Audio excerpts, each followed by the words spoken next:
So where in your life are you actually living in the truth? In what relationships do you actually live in the truth?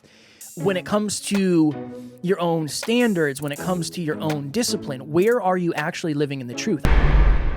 Right. So it depends on where you're at in the journey, not only the day-to-day state of where you're at emotionally, but also like where you are in the long-term journey as well.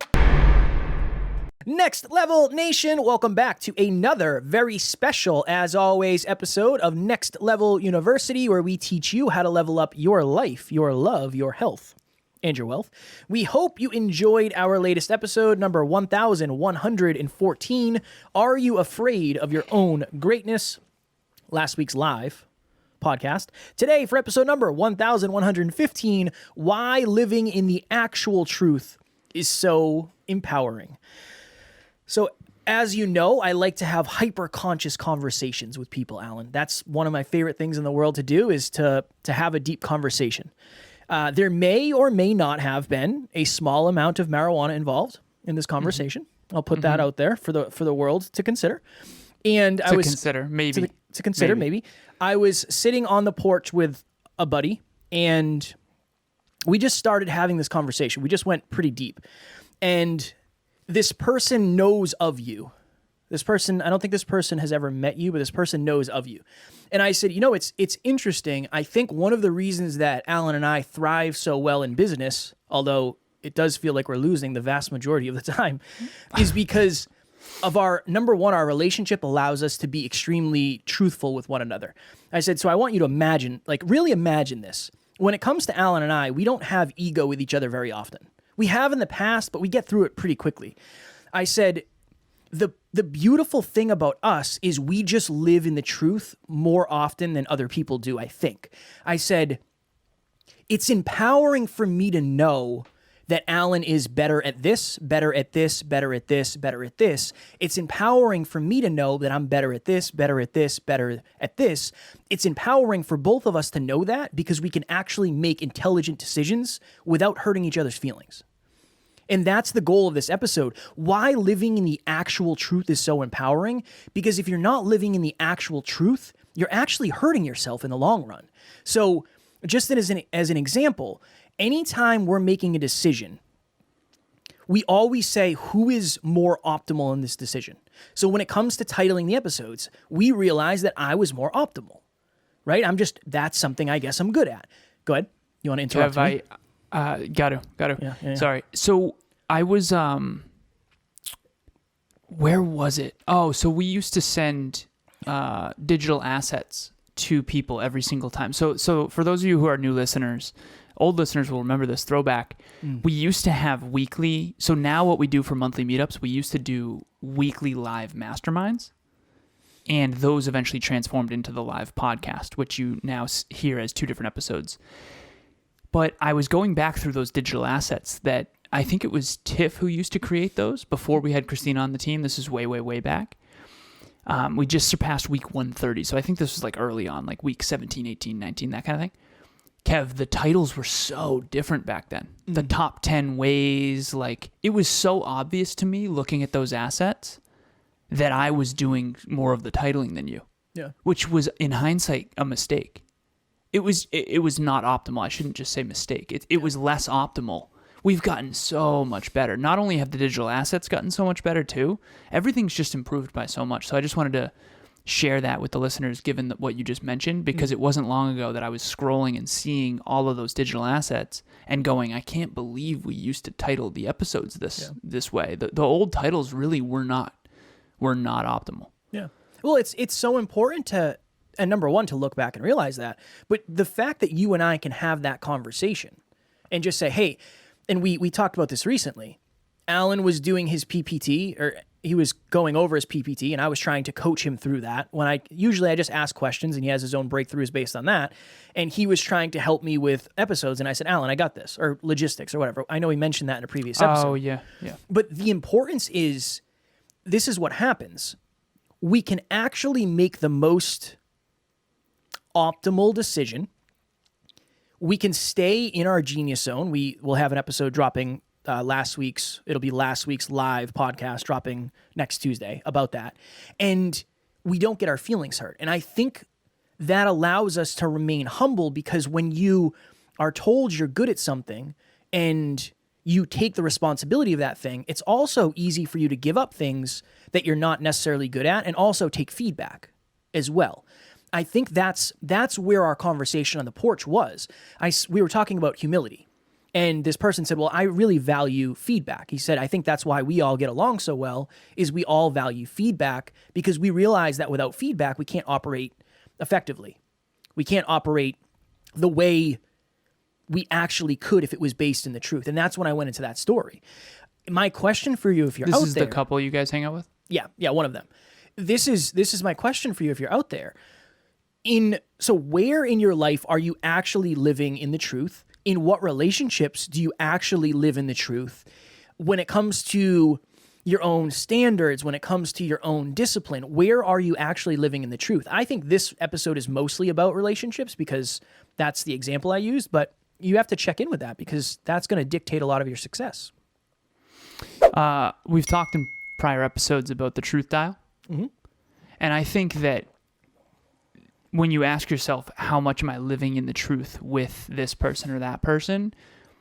The truth dial is from 0 to 10, and picture like your stove. The more you turn it up, the more truth the more expressed you are. So 10 out of 10 represents full expression of truth. 0 out of 10 represents suppression. In other words, someone who can't really take feedback or never takes feedback or isn't open to your opinion or open to your perspective. And every relationship has a certain truth dial to it. I gave Emilia some feedback recently about our relationship that I told her right in advance. I said, I'm scared to share this, and I'll keep it private, of course. And then I shared it, and we've been so good ever since that moment. Everything has improved since that moment, and it's not like things were bad. It just, I had a moment where I was like, okay, I can either suppress this truth and pretend it's not bothering me, and then have it manifest in some weird, stupid other way, or I can just like share it. And so I did. But like every relationship, I remember you told me this early on as if it was 20 years ago, probably 2.5 years ago, Kev. You said something along the lines of, I was talking to you about a friend of yours who you were not giving feedback to, who I was like, give him the feedback, like tell him the stuff. It'll help him grow. Mm. And you said to me, Alan, it's different with you though. You want to grow and you want feedback and you're open to it. This other person isn't. Mm. Can we go into that? Because I think our listeners, not that specific story, obviously, but like our listeners, I think could benefit from understanding that you not being fully truthful with someone isn't always on you. It might be on their delicate ego. Because have you ever, and this is what I want all the listeners to contemplate too, have you ever had, I'll give you an example. Perfect story. I'm on a session with one of the team members, and this team member just had something really challenging happen to them in an intimate arena. They went on a date, and they were really hoping something would work out that didn't. Okay, I'll leave it there. She did not want to talk about it. I could tell she had like an ego about it, like a protector. She was definitely like extra sassy, and I could tell she didn't want to talk about it. And every time I brought it up, it was like, don't go there. She didn't say don't go there, but like energetically, it was like, don't go there. Don't push that button. And so I think that, and what I really wanted to talk about, I couldn't, quote unquote, talk about without her being like that. And that I want people to understand isn't necessarily on me that I'm not able to be fully expressed. Yeah. Some rooms you kind of can't be fully expressed because some people's egos are so delicate that they can't talk about certain things because it's such a wound deep down and there's a lot of fixed mindset stuff that goes into this. If someone doesn't believe in their own ability to change or to make progress or even believe that feedback will be beneficial, they're going to put up that sort of wall, so to speak. And so for the listeners, if you are suppressed, quote unquote, around anybody, a lot of it might be the fact that the other person has a fixed mindset, has limiting beliefs, and doesn't really want to go there, and or there could be trauma or deep insecurity or all of the above. And so that's just something to add as well. Yeah, it's one of those things where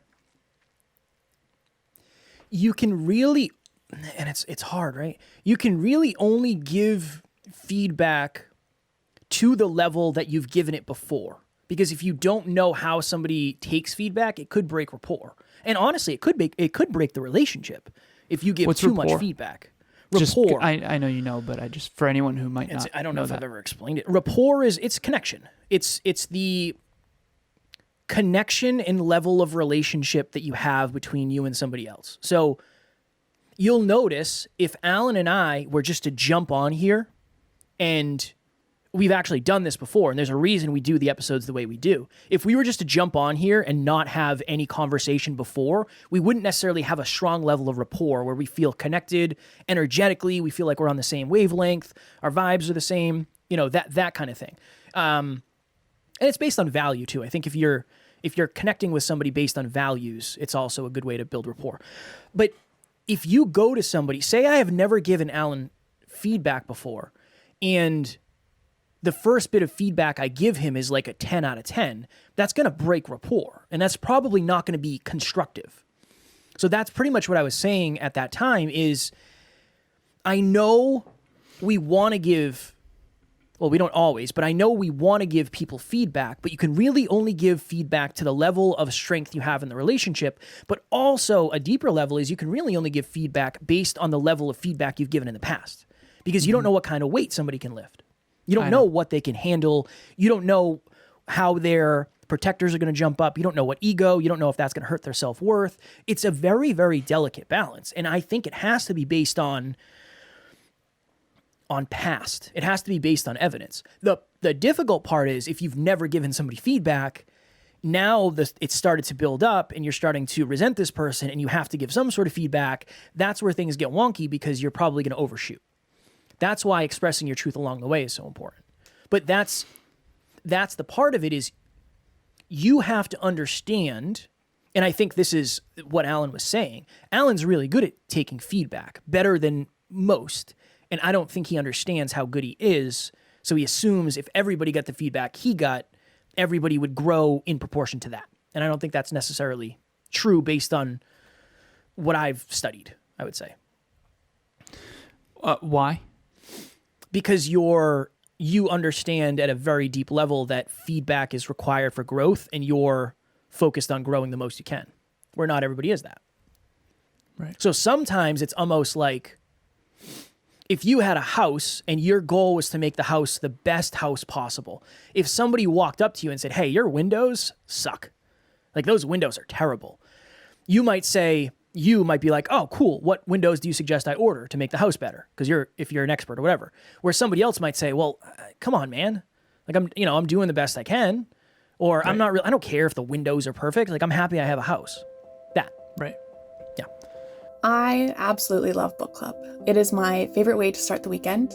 We talk about the chapter that we read previously, and it made a big difference in my life and the beginning of my journey of self-development. And it is a very kind and welcoming community. And it's a great space where if you want to just sit and listen, you're able to, but there's also a lot of space for discussion and questions. I have nothing but good things to say about book club. Interesting. There's so many layers to this too, because it's predicated on your goals, which is predicated on your self-belief, which is predicated on, and if you have high goals, you're going to have higher standards. It's predicated on the wounds of the past as well. It's interesting. So the original point here was essentially living in the truth is how you make effective decisions. This is an interesting conversation because when I was on the phone with a client earlier today, I do this a lot, Kev. I pull up that asset that Christina created for you I think you have a distraction zone in the center, and then there's the comfort zone, anxiety zone, comfort zone, learning zone, anxiety zone. Yeah. And I use comfort zone, learning zone, anxiety zone, which is essentially the challenge skills sweet spot, which picture the comfort zone as 0, the anxiety zone as 10, and 5 is the center of the learning zone, which is like the perfect amount of weight in the gym for you to grow but not get injured. And I asked this person right at the beginning of the call, I said, where are you at in your life? And I said, and I drew the lines in red. on that digital asset. I literally pulled up that asset. And she's like, I'm a little bit in the anxiety zone. The reason I did that was because I'm about to pour it on. I'm about to pour on more feedback. As a coach, I'm supposed to help people grow. What I've come to understand is that the medicine, I've said this before, the medicine that would cure one patient will actually kill another. And that's why even podcasting can be so challenging, and that's why we have to understand our listener to the best we can. Because for some of you, if I say you need to work harder, that is true. For a couple of you, several of you, that actually isn't true. This client in particular is grinding all day, every day, and really spreading herself too thin to where if she continues to do that, it is going to be detrimental to her emotional and physical and mental health. And so, and it's all relative to what you can handle as well. I mean, Kevin and I talk about how he did 245 shows or whatever in 82 days, because 10 of those days he was on vacation, honeymoon. But you could never have done that 4 years ago, right? So it's also all relative to like how much you've grown. So it's micro and macro. It's like, okay, are you in an emotional state right now? One of our team members, unfortunately lost her pet of, I think, 12 years. And she showed up to the meeting and Kevin and I were like, you don't have to be here, like at all. Because the last thing we're going to do is figure out how to grow and scale this global business when she's emotionally devastated. Yeah, I would use that word. And it was just like, I'm grateful you showed up. I think that's a testament to your work ethic and your grit. But I also want you to know, like, now's not the time to go build. Right, now's the time to repair. Let's not build a new skyscraper. Let's repair, your heart. So it's dependent on the context momentarily, but it's also dependent on where you are in your journey. You're not going to go to Jeff Bezos of Amazon.com, who's leading that company, and say, oh, you lost a couple $1,000s, and him freak out, right? But if you said, hey, Kev, we lost a couple $1,000s with you and I 4 years ago, it would have been like, what? Yep. Like, we need that right now, right? So it depends on where you're at in the journey, not only the day-to-day state of where you're at emotionally, but also like where you are in the long-term journey as well. The other interesting thing too, and this came to me when you were talking, and I don't know if I've ever put it this way or if I've ever really heard it put this way, but feedback can also be positive. So in that example with that client, something along the lines of, you don't understand how hard you're working and how far you've come in such a short time. That's also feedback that can actually correct somebody back to maybe the learning zone. So that's a whole other thing is, and again, I think that's something I don't know that I was consciously doing, but Alan showed me one of the articles he's writing for LinkedIn. And at the end, I was like, dude, that's really good. Like, that's world class, like strong work. That's positive feedback. That's me just giving Alan positive feedback, which also is going to help him. I mean, I know you believe it's world class anyway, so it's not necessarily, but in some way, shape, or form, that's doing something to influence Alan. Where in the past, if I was afraid of giving him that feedback for fear of being outgrown or fear of being left behind or whatever, we also wouldn't be living in the truth. Because, okay, what would happen? I compliment Alan on his writing skills. Next time one of us has to write something, I might say, dude, let me write that. I'll write that. I can write that. When realistically, Alan's a better writer than I am. Alan should do the majority of the writing in terms of everything that we're producing, the content or whatever. Which is what we're doing. Right. For the Next Level Hope Foundation, I'm writing the flyer because we know that that's something I've worked on. I don't think it comes naturally. I really don't. I appreciate the compliment. I think the thinking does. The writing is brutal for me. Yeah. Well, but I think I'm getting way better, definitely. But I've also been doing it for 7.5 years with very little to show for it. Well, that's usually how it goes, I guess. Yeah, exactly. But that's the important thing is when it's almost like the feedback is the first dot on the graph. And then from there, it's like, okay, where do I go with this? I can give a little bit more. Okay, last time I gave this level, I can give a little bit more. And I think it's both positive and negative or constructive. We'll say constructive, well, I guess, yeah, positive and room for improvement feedback. We'll say that. Last thing, I know we got to go. We There's talk a about dollar. Drive to 5. Put $1 in the jar. $1 in the jar. Every time you say every time I say I go. we gotta go. Yeah. Drive to 5, being confident but also humble. 10 is arrogant. 0 is, completely fearful, and a 10 doesn't believe they need a mentor. The 0 doesn't think they deserve one or are too afraid to get one. 5 is optimal. And if someone's above 5, if you really have their best interest at heart, what you're supposed to try to help them do is give them feedback that's constructive but maybe challenging to take, so they get back in the truth. If someone's down and out and really needs to be uplifted, you can bring them back to 5 by sharing what is great about them or about their work or whatever. And my question that I would encourage all of us to contemplate, including myself, is how well are we coaching ourselves in that? Like, how well, I bet you everyone's good at one or the other. That's what I've come to think of. It's like, I think everyone's really good at either beating themselves up or really good at overlifting themselves up. Yeah. And I think it's very hard to stay centered and get really good at both of those. And then not only that, but do the right one at the right time. Yeah, it's not a whole just thing. With others, but also ourselves. Yeah. It's a whole thing, and it starts with you first. It starts with you. I had to admit at one point that Alan is better at these things, and I also had to admit that, oh, wow, I'm better at these things. That's all, and that's both of them. You can't let it get to your head, but that's to your point, and you said this originally, it depends on who you're sharing this experience with, because not everybody will be ready for that level of, Alan, let me do this, I'm better. We have already determined that I'm better at this. That's 100%. the thing, is we've already created precedents. Our precedents are, if it's like a flow chart. If blank involves blank, Kevin does it. If blank involves blank, Alan does it. Why? Because we've already decided that's the way to do it, and we've learned that enough times that when we don't listen to that, things don't work out as optimally as they could. So that's the initial thing, is you have to have an agreement with yourself.